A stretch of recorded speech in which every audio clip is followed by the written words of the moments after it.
Бакиев 2010-жылы митингке чыккандарды атканы мыйзамдуу болгон. Мен Бакиевди колдойм. Сапар Исаков $600 күч кач алганда, демек ошондой баага татыктуу кымбат күч кач болгон. Исаковду колдош керек. Ковидтен өлгөндөр өздөрү күнөөлүү, Жээнбеков жуктуруп өлтүрдү беле. Бул посттор күн тийген жердин күкүгү Улан Жумаков тарабынан жазылган. Элге каршы чыгып, бийликте ким болсо дагы колдоп коргогонду жакшы өздөштүргөн. Бул убактарда УКМКда Ички иштер министрлигинде иштеген. Бирок бул күч түзүмдөрүндө натыйжа чыгарып, ийгилик көрсөтө алган эмес. Негизи Ички иштер министрлигине Жумаковду мурдагы министр Зарылбек Рысалиев алып кирген. Ал менен тыгыз байланышта болгондуктан, ар кайсыл кызматка орношуп, кыска убакытта иштеп калган. Кабинеттен кабинетке баак-бат которулуп жүргөнүн кесиптештери жакшы билишет. Ички иштер министрлигинин кызматкерлери арасында Улан Жумаков мурдагы ички иштер министринин орун басары Данияр Абдыкаровго дагы жакын адам болуп, анын капчыгын кампайткан деген сөздөр айтылып келет. Акыркы кызматы Бишкек шаардык ички иштер башкы башкармалыгынын басма сөз кызматынын жетекчиси болгон. Бирок ошол жерде дагы ишин жакшы аткара албай, жумуштан алынган. Эми соңку кездери Улан Жумаков өлкөдө болуп жаткан окуяларды катуу сындап, ушактарды таратып жүргөнүн көбү байкаса керек.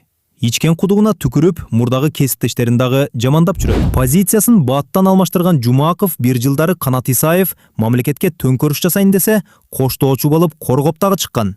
Анын бүгүнкү активдүү аракеттери кимдир бирөө менен соодалашып, дагы бир кабинетке жакынdoogо умтулуусу сыяктуу көрүнөт.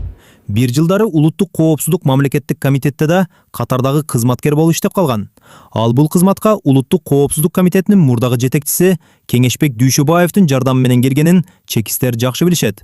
Улан Жумаковдун туугандары деле элге каршы жүргөн кишилер. Мисалы кайынагасы Алишер Сабиров Ош окуясына тиешеси бар адам. Ошол кездеги чакырылыштын депутаттары Айнуру Алтыбаева, Жылдызкан Жолдошова Алишер Сабировду июнь окуясынын башкы идеологу болгон деп айыптап чыккандар бар. Ал эми Улан Жумаковдун аялы болсо жооптуу майлуу сүттүү креслодо отурат. Аты Санабар Азизбаева. Азыркы тапта Жогорку кеңештин конституциялык мыйзамдар, мамлекеттик түзүлүш, жергиликтүү өз алдынча башкаруу жана Жогорку кеңештин регламенти боюнча комитетинин бөлүм башчысы болуп иштейт. Бул мамлекеттин мыйзам чыгаруу системасындагы жоопкерчиликтүү жана ишеним талап кылган кызматтардын бири. Бир тараптын жана бийликти тынымсыз жамандап, коомдо күмөн жаратып, ар кандай чуулгандуу билдирүүлөрдү жасап жүргөн адам. Экинчи тараптан ошол эле адамдын үй бүлө мүчөсү мамлекеттик жогорку кызматта отурат.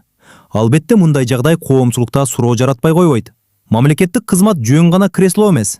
Ал мамлекетке болгон жоопкерчилик, мыйзамдуулук. Ошондуктан үй бүлөсү мамлекеттен кызмат алып отуруп, өзү мамлекетти каралап жүргөн адамдардын позициясы канчалык деңгээлде туура деген суроо пайда болот.